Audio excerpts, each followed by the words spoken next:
Assalamualaikum warahmatullahi wabarakatuh. Hai Sobat Piranbae. Alhamdulillah saya ucapkan terima kasih kepada para sahabat yang telah like, komentar dan juga subscribe ke channel kami. Kami doakan semoga diberikan umur panjang oleh Allah Subhanahu wa Ta'ala dan diberi kemudahan dalam mengarungi kehidupan di dunia ini dan selamat hingga akhirat. Ketegangan antara Israel dan Iran bukanlah konflik langsung militer secara tradisional, tetapi lebih bersifat proxy war, perang proksi, dan perang dingin yang melibatkan pertempuran tidak langsung melalui aktor-aktor non-negara, perang dunia maya, serangan udara, dan retorika agresif. Sejarah panjang permusuhan ini dimulai setelah revolusi Iran pada tahun 1979 dan terus bereskalasi hingga saat ini.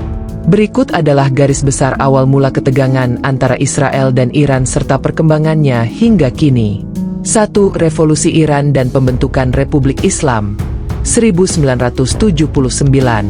Sebelum revolusi, Iran di bawah Shah Mohammad Reza Pahlavi memiliki hubungan yang relatif baik dengan Israel.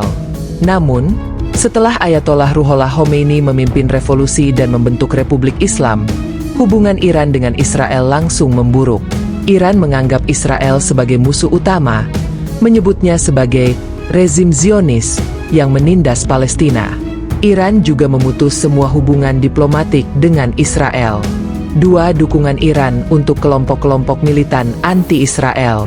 Sejak berdirinya Republik Islam, Iran telah mendukung kelompok-kelompok militan yang secara aktif memerangi Israel, seperti Hizbullah di Lebanon dan Hamas di Palestina. Hizbullah, yang didukung oleh Iran, sering terlibat dalam serangan terhadap Israel dari wilayah Lebanon Selatan. Ini adalah cara Iran untuk melancarkan serangan tidak langsung kepada Israel tanpa melibatkan kekuatan militernya sendiri. 3. Program nuklir Iran.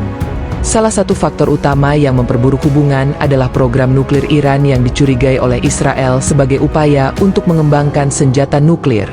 Israel telah menyatakan bahwa memiliki Iran yang bersenjata nuklir adalah ancaman eksistensial.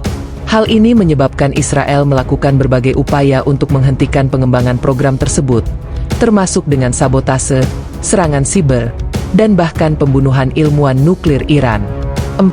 Tahun 2000 serangan dan retorika. Di tahun 2000 Presiden Iran Mahmud Ahmadinejad sering melontarkan retorika yang sangat keras terhadap Israel, termasuk pernyataan bahwa Israel harus dihapus dari peta. Iran juga terus memperkuat Hizbullah di Lebanon, yang memicu Perang Lebanon kedua pada tahun 2006 antara Israel dan Hizbullah. Israel juga melanjutkan serangan-serangan udara ke posisi Hizbullah dan milisi pro-Iran di Suriah, terutama setelah Perang Saudara Suriah pecah pada 2011. 5. Serangan dunia maya, cyber warfare. Baik Israel maupun Iran telah menggunakan serangan dunia maya sebagai bagian dari konfrontasi mereka.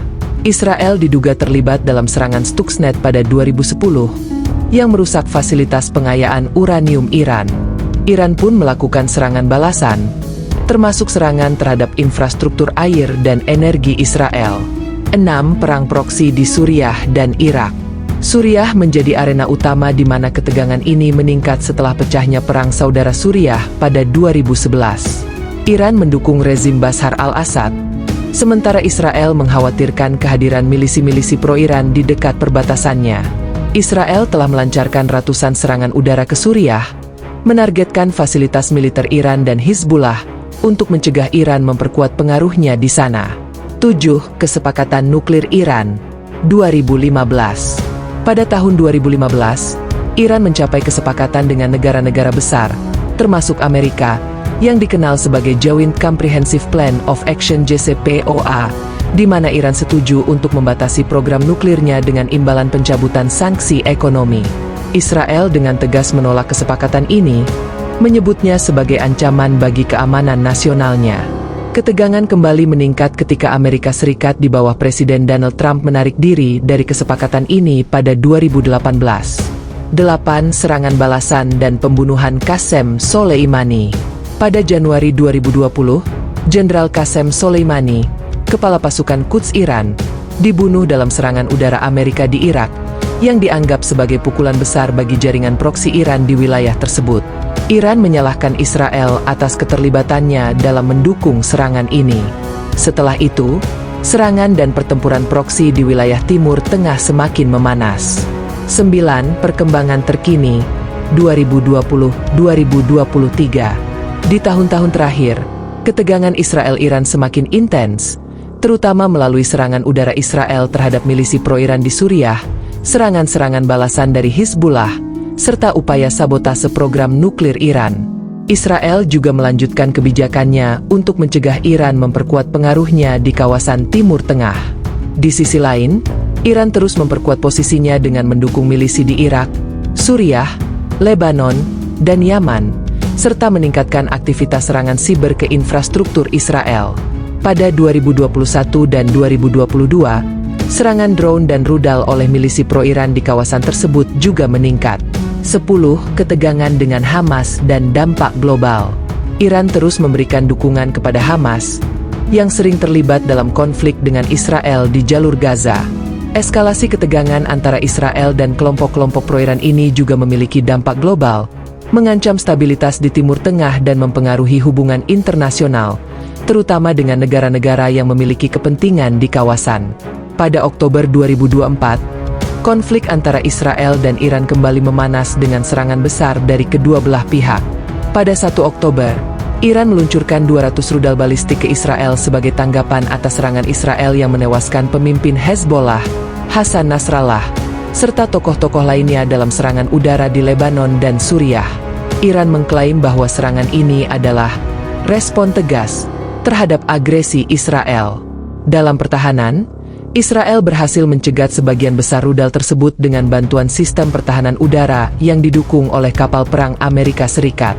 Sementara itu, serangan balasan Israel menargetkan infrastruktur militer Hizbullah di Lebanon dan situs militer di Suriah, termasuk pangkalan radar. Militer Israel, IDF, menyatakan bahwa serangan ini merupakan bagian dari operasi yang lebih luas untuk melemahkan Hizbullah dan mencegah aliran senjata dari Iran ke kelompok tersebut melalui Suriah. Serangan udara Israel juga menghantam beberapa lokasi militer Suriah yang bekerja sama dengan Hizbullah. Konflik ini terus meluas dengan Hizbullah, yang didukung Iran, meluncurkan serangan roket ke Tel Aviv, menargetkan markas Mossad dan unit 8200, bagian dari Korps Intelijen Israel. Situasi semakin intensif, karena masing-masing pihak terus memperluas serangan mereka di seluruh wilayah perbatasan Lebanon-Israel. Ketegangan antara Israel dan Iran adalah hasil dari kombinasi ideologi, politik regional, dan kekuatan geopolitik. Hingga saat ini, konflik tersebut belum berujung pada perang langsung antara kedua negara, tetapi terus memanas melalui pertempuran-pertempuran proksi, serangan udara, operasi siber, dan retorika yang sangat keras. Pertarungan ini mencerminkan dinamika regional yang lebih luas, di mana kedua negara terus bersaing untuk mendapatkan pengaruh di Timur Tengah, dengan dampak yang jauh melampaui kawasan tersebut.